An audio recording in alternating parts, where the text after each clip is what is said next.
जय श्री कृष्णा। आज अमावस्या के दिन आइए सुनते हैं गीता का यह पाठ। एकादशी, अमावस्या और पूर्णिमा के दिनों में गीता का पाठ करना बहुत ही फलदायी माना जाता है। इसे सुनने मात्र से पितरों का मिलता है आशीर्वाद और घर में सुख और समृद्धि आती है। सुखदेव जी ने बताया कि नाभाग मनुपुत्र नभग का पुत्र था।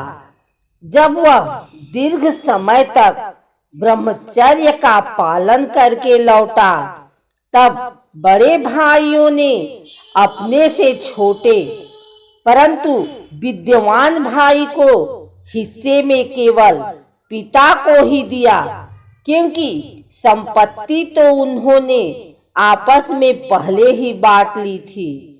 उसने अपने पिता से जाकर पूछा, मेरे हिस्से में आपके अतिरिक्त धन संपत्ति में क्या आया है?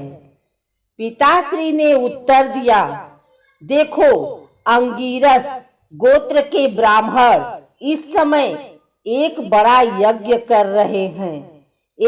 प्रत्येक छठे दिन अपने कर्म में भूल कर जाते हैं। तुम इन महात्माओं के पास जाकर उन्हें वैश्य देव संबंधी 2 सूक्त बतला दो। जब वे स्वर्ग जाने लगेंगे, तब यज्ञ से बचा हुआ अपना सारा धन तुम्हें दे देंगे। इसलिए अब तुम उन्हीं के पास चले जाओ। उसने अपने पिता की आज्ञा का पालन किया। जब नाभाग उस धन को लेने लगा, तो उत्तर दिशा से एक काले रंग का व्यक्ति आया।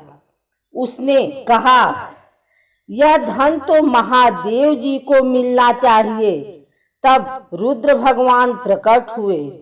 उन्होंने वह सब नाभाग को दे दिया।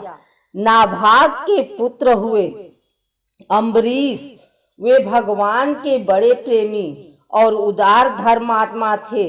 वे श्री कृष्ण जी की मंगलकारी कथाओं में अपने कानों को लगाए रखते थे। अम्बरीश के पैर भगवान के क्षेत्र आदि की पैदल यात्रा करने में ही लगे रहते थे और वे भगवान श्री कृष्ण के चरण कमलों की वंदना किया करते थे। उन्होंने धन्व नाम के निर्जल देश में सरस्वती नदी के किनारे बड़ी बड़ी दक्षिणा वाले अनेकों अश्वमेध यज्ञ करके यज्ञाधिपति भगवान की आराधना की। उनकी अनन्य प्रेममयी भक्ति से प्रसन्न होकर भगवान श्री कृष्ण ने उनकी रक्षा के लिए अपने सुदर्शन चक्र को नियुक्त कर दिया था, जो विरोधियों को भयभीत करने वाला और भक्तों की रक्षा करने वाला है। एक बार उन्होंने अपनी धर्म पत्नी के साथ भगवान श्री कृष्ण की आराधना करने हेतु 1 वर्ष तक द्वादशी प्रधान एकादशी का व्रत किया। व्रत की समाप्ति पर ब्राह्मणों को स्वादिष्ट और गुणकारी भोजन कराकर 60 करोड़ गौवें भेंट में दी। उन गौओं के सींग स्वर्ण से और खूर चांदी से मढ़े हुए थे। सुंदर सुंदर वस्त्र उन्हें उड़ा दिए गए थे। अब राजा ने ब्राह्मणों से आज्ञा लेकर व्रत पारण करने की तैयारी की।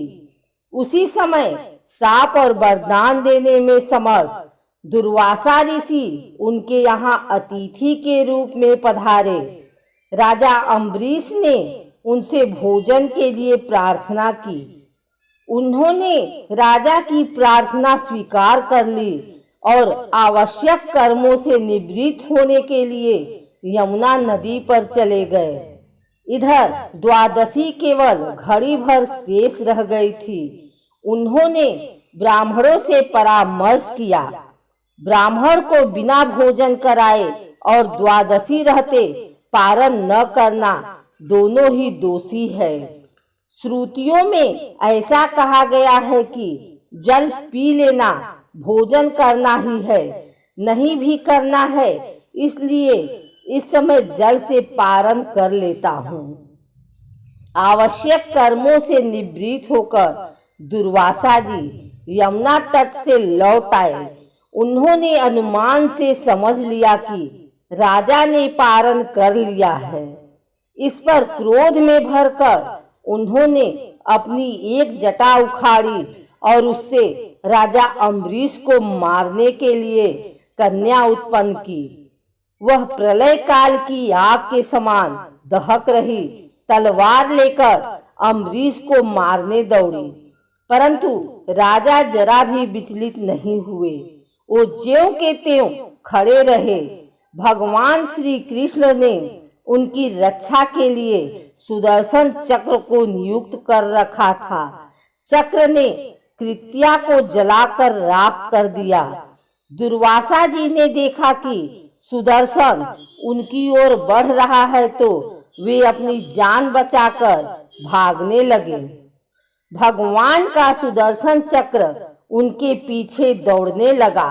सुदर्शन चक्र से बचने के लिए दुर्वासा जी दिशा, आकाश, पृथ्वी, अतल वितल, नीचे के पाताल लोक, समुद्र, लोकपाल एवं स्वर्ग लोक तक गए, परंतु उन्हें कहीं भी सुरक्षा नहीं मिली। अंत में वे भगवान शंकर की शरण में पहुंचे। शंकर भगवान ने कहा, यह चक्र भगवान विश्वेश्वर का शस्त्र है, आप उन्हीं की शरण में पहुंचे, वे ही आपकी रक्षा कर सकते हैं। सब जगह से निराश होकर अंत में वे भगवान श्री कृष्ण के पास गए और कांपते हुए उनके चरणों में गिर पड़े और बोले, मुझे बचाइए।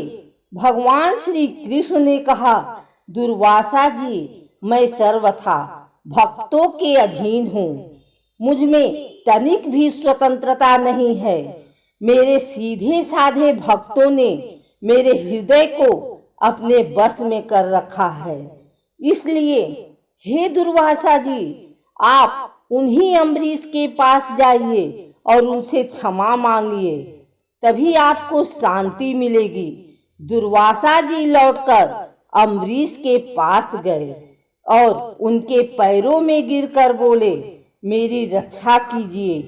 दुर्वासा जी द्वारा चरण पकड़ने से लज्जित होकर राजा अम्बरीश भगवान के सुदर्शन चक्र की स्तुति करने लगे।